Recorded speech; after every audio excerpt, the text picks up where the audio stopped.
non, je pense que c'est propre à Barcelone, où Waouh. faut vraiment être vigilant sur beaucoup de points dans cette ville. Je sais pas pourquoi, il y a Ouais. une mauvaise onde sur cette ville. Mais c'est vrai que tout ce qui est logement, Airbnb, bon, on est Mmh. tellement basé sur la confiance. Et puis même, tu as tellement l'euphorie d'arriver. Tu sais, tu es en vacances, c'est les premiers jours. Mmh. Bon, le logement, je prends moins de photos, quoi. Mais là, pour le coup, avec ton histoire, je pense que je Mmh. prendrais des photos de tout, quoi. Enfin, limite, tu vas au shot, tu prends des photos aussi, des WC. J'ai rien cassé, tu sais. Mais c'est Et dingue. puis en plus, en Espagne, moi j'ai l'habitude de louer chez des gens parce que j'ai déjà loué à Madrid où la nana, elle t'invite à partir en soirée avec elle. Anything means forever, ever, hold on, never mind. Oh,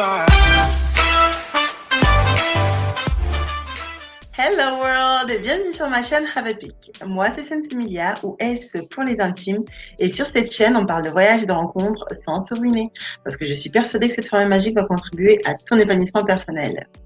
J'espère donc te donner envie de partir quelque part, un truc qui t'anime pour te faire ta propre expérience de tout ce que je peux raconter. Si tu veux profiter de mes astuces et de mes folles expériences, je pense que tu connais déjà la chanson.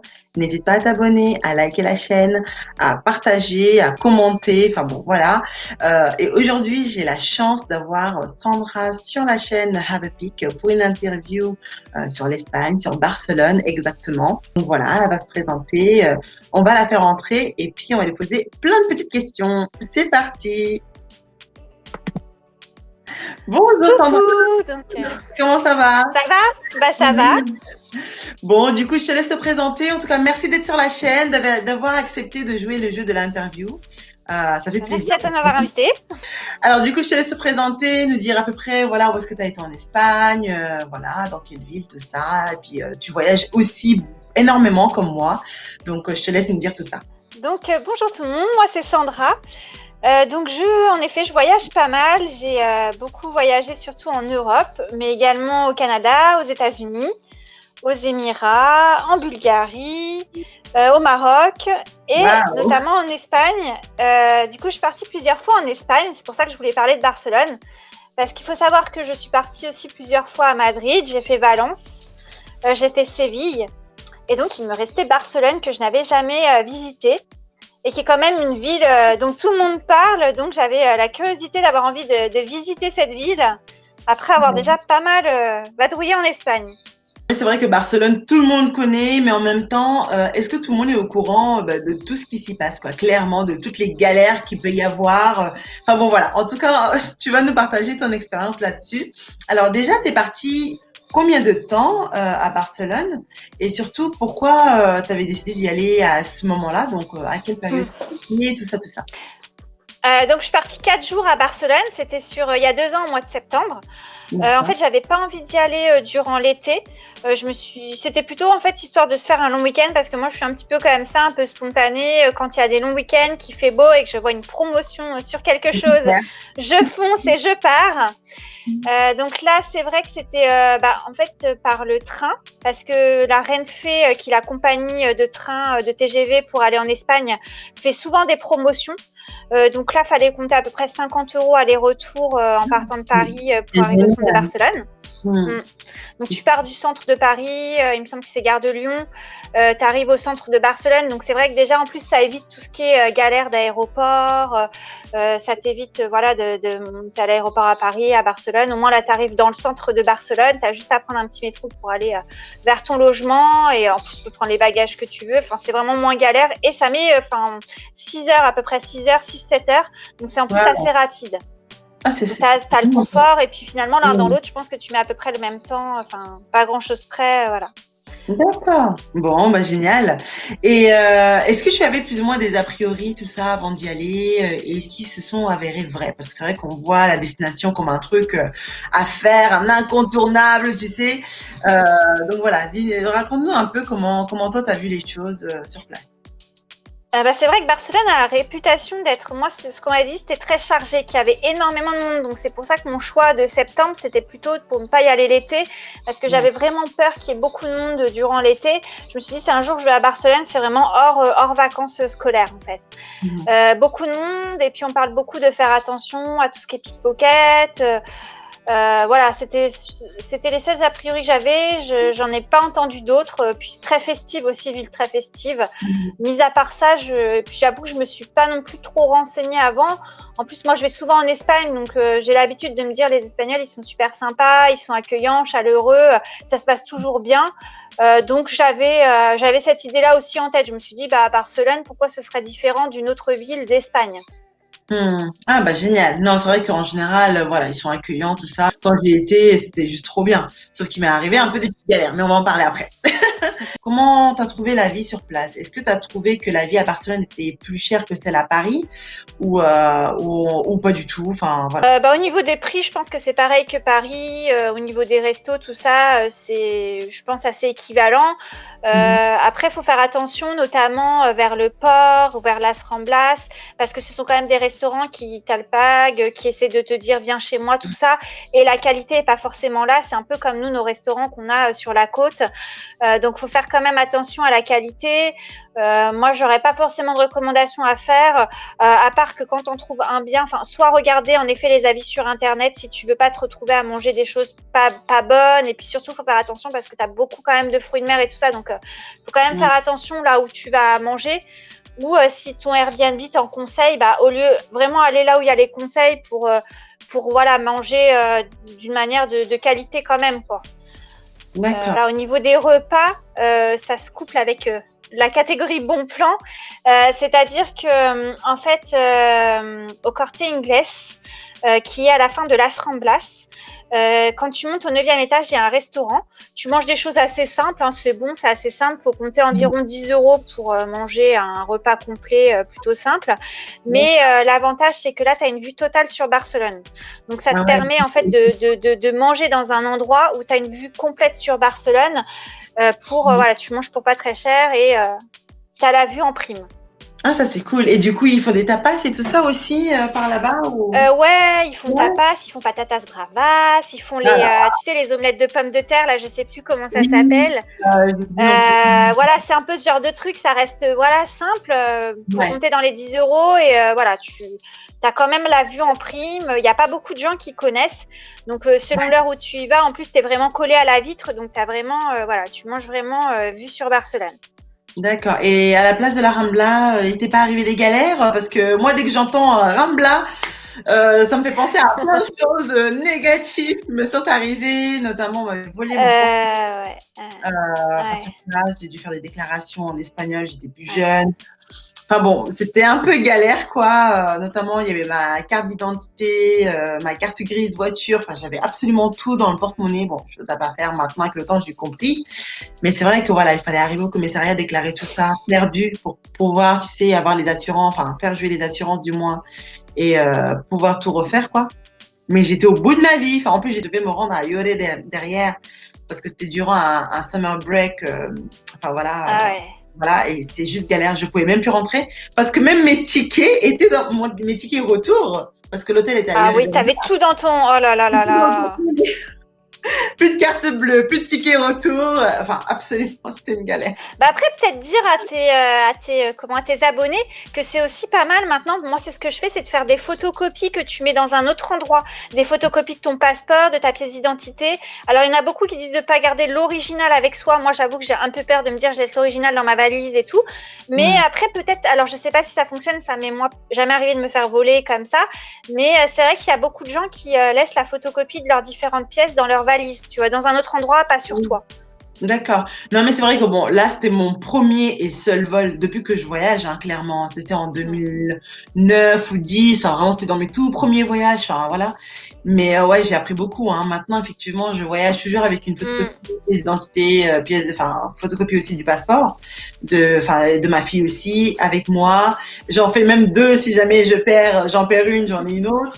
Et par contre, ouais, moi, je suis pour laisser les documents originaux à la maison, quoi. Enfin, j'essaie de mettre dans un endroit sûr. Donc, ouais, je pense que s'il y a quelque chose à dire aux abonnés, c'est attention. Les pickpockets à c'est vrai. À la Rambla, Il y en a un gogo, vraiment. Mais pas que la Ramblas, parce que en fait, moi, c'est quand je suis arrivée, les premières 5 minutes où tu es arrivée à la gare, il y a déjà des gens qui nous ont dit faites attention, faites attention. Donc sur le coup, tu te dis mais attends, moi je viens de Paris, faire attention au pickpocket, j'ai l'habitude, qu'est-ce qu'elle me raconte, voilà. Sauf qu'après, justement, moi j'ai loué un Airbnb au tout début de Las Ramblas, en fait, pas loin du port, au début de Las Ramblas. Et là, en fait, quand tu commences à chercher ton Airbnb, en plus là-bas, c'est pas mal des ruelles, assez, voilà. On était 2 jours, mais bon, t'as beaucoup quand même de ruelles et tout. Et là, c'est Oui. des commerçants qui nous disaient, mais faites attention, faites attention, faites attention. Et là, tu te dis, Ah waouh, oui. ça fait 1 heure que je suis à Barcelone. T'as je sais pas combien de personnes qui te disent de faire attention. En Oui. effet, faut peut-être faire vraiment attention. Enfin, t'as l'impression de rentrer dans un monde un peu anxiogène. Tu te dis, attends, au début, tu prends un peu à la légère parce que tu dis, attends, moi, je viens de Paris, les pickpockets, voilà, je fais attention déjà, j'ai l'habitude avec le métro. Et au final, quand tu as plein de personnes qui disent ça en même pas 1 heure, tu te dis, oula, il y a peut-être en effet une réelle vigilance à avoir là-bas. Donc, du coup, dès le départ, nous, on était super vigilantes. Et puis c'est vrai que la Ramblas, c'est très fréquenté. Donc, du coup, tu es un peu, voilà, tu fais attention, surtout quand tu passes plusieurs fois par jour. Heureusement, on était au début parce que je pense que c'est pas non plus très judicieux de prendre des logements Airbnb là-bas. Parce qu'en effet, tu es au centre. Mais il y a tellement de monde, la sécurité, voilà quoi. Soit il faut vraiment prendre au tout début de la Ramblas où tu rentres pas dans le truc, mais vraiment au milieu, moi je conseille pas quoi. D'accord. Bon, mais sinon ça va, il t'est pas arrivé enfin t'as pas eu droit au pickpocket par exemple? Non, j'ai pas eu le droit au pickpocket. J'ai eu d'autres choses, mais j'ai pas eu le droit au pickpocket. Et puis d'autant plus que moi c'était un week-end où c'était une fête nationale, la Mercé, où tu avais beaucoup de spectacles de rue, des cracheurs de feu, des feux d'artifice, tout ça. Donc, il y avait énormément de monde parce qu'on m'avait dit que ça avait une réputation d'avoir du monde. Je me suis dit en septembre, je vais avoir moins de monde. Et finalement, tu avais beaucoup de monde. Donc, c'est clair que vigilance plus sur les pickpockets et le monde parce qu'il y en avait partout, quoi. Il y a même des moments donnés, on se tenait pour pas se perdre. Voilà, quoi. On avait des petits coups de stress quand même. Et sinon, du coup, raconte-nous. Enfin, est-ce que tu as des anecdotes comme ça, positives, négatives, à nous raconter? Après, anecdote, c'est plutôt sur les lieux à visiter parce qu'il y a quand même pas mal de choses à voir. Il y a une très belle plage, la Barceloneta. Faut surtout pas louper la plage parce qu'elle est quand même très sympa, elle est étendue. Et puis bon, là-bas, il fait souvent soleil. Si tu vas là-bas, c'est un peu pour aller à la plage quand même. Pour profiter un peu. C'est ça. Puis il y a un port très sympa où tu peux faire pas mal de promenades au bord du port. Et nous, on a eu la chance que c'était un moment où il y avait pas mal de feux d'artifice. Donc c'est assez sympa aussi. T'as beaucoup de parcs. Donc là, nous, on a été au parc Ciudadela, je crois qu'il s'appelle. C'est des grands parcs immenses où t'as pas mal aussi des espèces de petits monuments à l'intérieur, des lacs. En fait, ça fait un peu penser à Londres, mais avec le soleil, quoi, au niveau des parcs. Ok. C'est ça. T'as aussi tout ce qui est le Montjuïc. Je sais pas si je le dis bien. Où t'as le spectacle des fontaines à eau le soir. Les fontaines musicales, les illuminations. Et puis en fait, je sais pas si c'est parce que j'étais un week-end festif ou pas, mais tu avais énormément de concerts, de retransmissions, des scènes installées un peu partout dans la ville. Je sais pas si c'est tout le temps comme ça. Donc c'est vrai qu'il y a quand même une atmosphère amusante. Après, bien sûr, il y a la Sagrada Familia qui est à visiter. Oui. Donc je conseille de réserver 1 ou 2 semaines avant. Parce qu'en fait, nous, on a voulu réserver 2-3 jours avant et c'est avéré que tu ne pouvais pas réserver sur Internet 2-3 jours avant. Il n'y avait plus de place, mais par contre, tu pouvais aller sur place pour faire ta visite. Donc, bien sûr, tu y vas à l'ouverture. Donc, je crois que ça doit être 8 heures. Donc, 8 heures un dimanche matin, ça pique un peu les yeux. Donc là, voilà. Par contre, ce qui est vachement bien, c'est qu'ils comptent le nombre de personnes. Donc, par exemple, à 8 heures, tu arrives, il leur reste tant de billets, ils arrêtent la file derrière la personne. Enfin, voilà. Oui. Donc, par exemple, je sais pas, à 50 billets, ils arrêtent derrière la 50e personne. Voilà. Bon, voilà. Le petit inconvénient, c'est que nous avons attendu 2 heures et que devant nous, enfin quasiment devant nous, tu as quelqu'un qui a acheté 30 places. Et donc là, c'est foutu pour tous les autres derrière. Donc en fait, ça sert absolument à rien qu'ils comptent le nombre de personnes dans la file parce qu'ils limitent pas le nombre d'achats de places par personne. Mais attends, je suis en train de me dire... finalement, tu as attendu 2 heures pour pas visiter la Sagrada Familia. Donc, j'imagine qu'elle est très sympa d'intérieur, s'il y en a qui veulent nous raconter. Mais moi, je n'ai pas eu la chance de pouvoir voir l'intérieur. J'ai vu l'extérieur durant 2 heures, en effet, mais pas l'intérieur. Mais attends, du coup... Allô? Allô? Ah, petit problème technique. Oui, donc on a eu un gros problème technique. Je pense que voilà, hein, vous en rendrez compte. On est passé de StreamYard, là on est sur Zoom. Enfin bon, qu'est-ce qu'on ne ferait pas clairement pour la communauté, hein Sandra? Carrément. C'est un peu galère, quoi. Alors du coup, pour reprendre un peu l'interview, l'échange qu'on a eu sur Barcelone, hein, toujours. Qu'est-ce que cette personne qui a acheté les 30 tickets avant toi, enfin, il en a fait quoi de ces 30 tickets, quoi, clairement? En fait, ce sont les groupes, tu sais, ceux qui viennent en groupe. T'en as qu'un seul qui fait la queue et les autres attendent dehors. Oui. Donc simplement, sauf que toi, tu le sais pas, donc t'attends et puis voilà quoi. Tu te retrouves sans billet. C'est un peu injuste, donc voilà. Mais bon. Oui.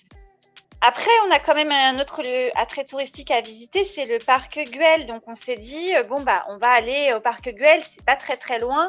Et il était 10h du matin, donc tu te dis, voilà, et tout ça. Nous arrivons au parc Güell, et là, tu avais un grand panneau pour indiquer aussi que toutes les places de la journée avaient été vendues. Donc, moralité, il faut aussi réserver pour aller au parc Güell. Par contre, un petit peu plus de chance que pour la Sagrada, c'est que nous avons pu réserver pour le lendemain, qui était quand même notre jour de départ. Donc souvent, le jour de départ, tu essaies de faire des choses un peu plus réduites, mais voilà. Et attention, on avait réservé, on devait y être entre 7h30 et 8h du matin. Donc, deuxième jour où tu te lèves super tôt pour pouvoir visiter un truc. Et en plus, il faut savoir que Barcelone, je ne sais pas si depuis dans l'Espagne, c'est le même souci, c'est qu'à ces heures-là, comme tu pars, bien sûr, à peu près 1 heure avant, parce que tu doutes que tu vas faire la queue. Donc, à ces heures-là, c'est des bus de nuit. Donc, en plus, pour y aller, c'est un peu plus éloigné, c'est assez galère. Donc, voilà, je conseille. Mais l'avantage, c'est que tu avais moins de monde il y avait du monde. Donc, je me suis imaginé que plus tu avances en horaire, plus il y a du monde pour visiter. Et que c'est quand même un très beau parc. Et sachant qu'à 8h du mat, tu fais déjà la queue. J'imagine même pas le reste de la journée, mais c'est quand même un parc où tu passes vachement de temps à visiter. C'est quelque chose à faire, quoi. Tu as un super panorama sur Barcelone. C'est là où tu as plein de choses. Voilà, c'est à voir, quoi, c'est à faire. Bon, cool. Ah là là, moi, je connaissais pas tous ces parcs-là. C'est vrai que moi, j'étais passé en éclair rapide, quoi. Mais ouais, cool. Du coup, tu donnes pas mal d'infos et ça, c'est génial, quoi. Alors, sinon, quel conseil tu pourrais donner, en fait, à quelqu'un qui a envie d'aller à Barcelone, voilà. Alors, mon conseil numéro 1, c'est quand même du coup de réserver ces lieux touristiques. Parce que même si tu anticipes 2-3 jours avant, tu peux pas réserver. Donc, il faut vraiment réserver parce que sinon, tu peux être déçu d'aller là-bas sans pouvoir visiter des lieux que tu as envie de visiter. Mon deuxième conseil, il m'est arrivé une autre mésaventure pour clôturer le tout. C'est-à-dire que y aller en train, c'est bien, mais il faut savoir que le train ferme ses portes quelques minutes avant, en l'occurrence 10 minutes avant, et que cette aventure du parc Güell que nous avons dû visiter de bon matin nous a un peu retardé sur notre planning de la journée, ce qui fait que nous sommes arrivés 10 minutes avant à la gare et que nous avons pu faire coucou à notre train qui est parti sans nous. Donc voilà, faut vraiment finalement un petit peu savoir mieux s'organiser pour éviter ces désagréments-là. Non mais attends, vous étiez quand même au niveau du quai 10 minutes avant et le train partait. Non, il n'était pas parti, il était à quai, mais c'était fermé, tu ne pouvais pas embarquer dedans. Voilà. Ah d'accord. Oh là là. On a pu le regarder partir sans nous. Mais moi, combien de fois heureusement, après, heureusement, moi, je suis assez adepte du bus. Hein, ça me dérange pas. Puis, en plus, dans les solutions de secours comme ça, tu fais pas la difficile. Moi, j'ai l'habitude de voyager en bus de nuit. Donc, heureusement que quand même, c'est une ville qui est pas très loin de la France. Donc, tu peux facilement trouver pour rentrer en bus de nuit. Bon, bien sûr, tu arrives plus tard, tu loupes un peu de travail. Bon, voilà, tu t'arranges comme tu peux. Mais ça peut sauver la vie pour rentrer. Et en plus, le bus, ça reste pas trop coûteux parce qu'on en a trouvé un pour 40 €. Donc voilà, on va dire que ça, voilà, c'est pas la catastrophe. Voilà, t'as raté ton train, mais tu t'en sors pas trop mal, voilà. Bon, génial alors. Oh là là, mais décidément, il t'est arrivé que des galères. Enfin. Mais attends, c'est pas fini parce que j'ai un dernier conseil à donner. Parce que bien sûr, du coup, on était dans le bus en pleine nuit, en train de dormir et tout ça, et là. Je reçois des mails de Airbnb pour m'indiquer que en fait, la personne chez qui on a loué a déclaré un vol en fait. Un vol et du coup Airbnb nous réclamait une très grosse somme. Enfin, il nous réclamait 400 €. L'hôte était parti faire la facturation durant tout ce temps en fait. parce qu'ils nous déclaraient un vol d'ordinateur. Donc, bien sûr, c'est le truc qui t'achève, en fait. Et du coup, tu es dans le bus et Airbnb t'appelle pour faire commencer son enquête. Donc, moi, je suis assez nature. Bien sûr, j'ai raconté ma vie à Airbnb, toutes mes péripéties, ratage de train, ratage des visites, enfin voilà, quoi. Donc, ils ont vu mon honnêteté, mais quand même, j'arrêtais pas de leur répéter, mais là, je suis dans le bus de nuit, j'arrive à telle heure à Paris, venez sur le quai du bus, fouillez mes bagages. Mais voilà, j'ai prouvé ma bonne foi et tout ça. Et pourtant, c'était quand même Alors moi, j'ai l'habitude de voyager. Je réserve beaucoup sur Airbnb, moins sur Booking. Moi, c'est vraiment beaucoup Airbnb. Ouais. J'ai une technique pour rechercher les hôtes assez normalement pertinente. Là, c'est quelqu'un qui avait des très bons commentaires, qui était... Il n'était pas super host, mais limite, quoi, vraiment que des bons commentaires. Ah oui, quand même. Donc vraiment... la chose qui m'a peut-être sauvée, c'est que souvent on me demande oh, il était comment l'appart tout été, tout ça. Donc moi j'ai tendance à faire des photos et c'est vrai que j'avais fait des photos du lieu où on m'accusait d'avoir volé l'ordinateur. Donc du coup j'ai pu envoyer la photo en disant mais il n'y avait pas d'ordinateur, voyez l'horaire et le jour de la photo, il n'y a pas d'ordinateur sur la photo. Oh là là. C'est ça qui m'a sauvée aussi. Mais moralité, depuis, c'est vrai qu'habituellement moi ça me dérange pas de réserver des chambres chez les gens. Depuis je suis un petit peu plus réticente, je regarde plutôt les logements seuls. Et puis, je pense que c'est Las Ramblas, quoi. Je sais pas, la mauvaise onde de Las Ramblas. Ouais. Tu vas à Barcelone, je sais pas, réserve partout sauf vers Las Ramblas. Sauf là-bas, quoi. Ah ouais, et voilà, peut-être vigilance de maintenant, je fais ça. Maintenant, je pense à prendre des photos pour me dire, voilà, au cas où j'ai un problème, au moins, on ne dit pas que c'est moi qui a détérioré le logement parce que malgré que la personne ait des bons commentaires, eh bien, t'es pas à l'abri d'un petit problème, quoi. Mais c'est dingue quand même parce que, enfin, moi, j'ai pas ce réflexe. Bon, autant j'ai le réflexe de prendre beaucoup de photos, de vidéos à l'extérieur, mais c'est vrai que tout ce qui est logement, Airbnb, bon, on est tellement basé sur la confiance. Et puis même, t'as tellement l'euphorie d'arriver, tu sais, t'es en vacances, c'est les premiers jours. Bon, le logement, je prends moins de photos, quoi. Mais là, pour le coup, avec ton histoire, je pense que je prendrais des photos de tout, quoi. Enfin, limite, tu vas au shot, tu prends des photos aussi, des WC. J'ai rien cassé, tu sais. Mais c'est dingue. Et puis en plus, en Espagne, moi, j'ai l'habitude de louer chez des gens parce que j'ai déjà loué à Madrid où la nana, elle t'invite à partir en soirée avec elle. J'ai déjà loué à Valence, pareil. Enfin, on s'est éclaté. Le mec qui se met à faire du karaoké devant toi. Enfin, voilà, quoi. Tu passes des bons moments avec les gens. Mais en fait. oui. Et là, c'est vrai que bon, ils nous ont pas parlé, tu vois. On était chez eux, ils nous ont pas trop parlé et tout. Mais on se fait aux commentaires, on se dit ouais, ils sont pas très causants, ça peut arriver, ils bossent peut-être, enfin voilà. Mais ouais, non, je pense que c'est propre à Barcelone où faut vraiment être vigilant sur beaucoup de points dans cette ville. Je sais pas pourquoi il y a une mauvaise onde sur cette ville. Après, il faut pas rester sur une mauvaise expérience parce que bon, j'y retournerai un jour peut-être.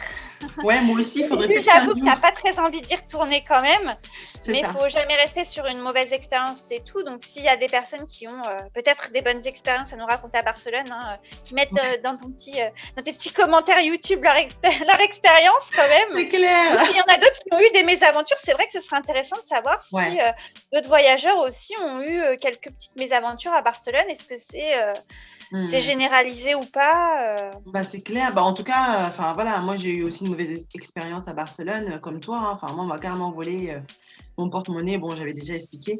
Mais c'est vrai que suite à ça, je n'y suis pas retournée. Et je sais qu'il ne faut pas rester sur une mauvaise expérience. J'ai envie un jour d'y retourner. Mais c'est vrai que ce n'est pas la priorité, quoi. Parce que c'est vrai que dans ma tête, voilà, il y a encore cette mauvaise expérience qui est là. Et du coup, je n'en fais pas une priorité d'y retourner absolument maintenant. Mais ouais, je pense que ça doit être quelque chose quand même d'assez général. Enfin, d'ailleurs, n'hésitez pas à nous le dire dans les commentaires. Voilà, comme Sandra le disait, ça fait bien d'avoir d'autres retours comme ça de d'autres personnes. Parce que bon, on a beau être deux, mais on est peut-être tombé sur des exceptions, des trucs extrêmement rares. Qui sait? On ne sait jamais. D'ailleurs, il y a des personnes, je sais que moi j'en connais qui ont logé par exemple dans des villes en périphérie et qui s'accordaient un jour de tourisme à Barcelone ou 2 jours. Peut-être que c'est pas mal aussi ce système-là. Tu es dans une station balnéaire à côté, et puis parce que je crois que le train n'est pas très cher et que c'est assez bien desservi aussi les villes à côté. Peut-être que c'est intéressant aussi comme ça. Moi, je me suis pas penchée sur la question, mais alors peut-être qu'il y a des gens qui ont testé. Ça peut être une autre alternative pour éviter les désagréments barcelonais. Je sais pas. Non, mais bon, en tout cas, voilà, n'hésitez pas à nous le dire dans les commentaires. Alors, Sandra, on va arrêter là, de peur que ce soit trop long. Mais je te laisse, voilà. Si tu as un dernier mot à dire à la communauté, voilà, sur YouTube, les abonnés, tout ça. écoutez, non, mais je serais très intéressée de voir les différents témoignages des personnes qui sont parties aussi à Barcelone, voir s'ils ont le même ressenti que nous et voir leurs expériences. D'accord. Et puis, je vais leur dire hasta luego. Hasta luego. Merci beaucoup en tout cas, merci à toi. Et puis phrase de la fin les gars, hein, comme toutes les vidéos, parce que la vie va vite, ne perdez plus votre temps et votre propre expérience de voyage. Merci beaucoup Sandra, merci pour tout. Merci à toi de m'avoir invitée sur ta chaîne. C'est normal, c'est toujours un plaisir. Donc faut pas hésiter d'ailleurs, si vous voulez vous aussi partager votre expérience, n'hésitez pas. Voilà, ça sera avec plaisir.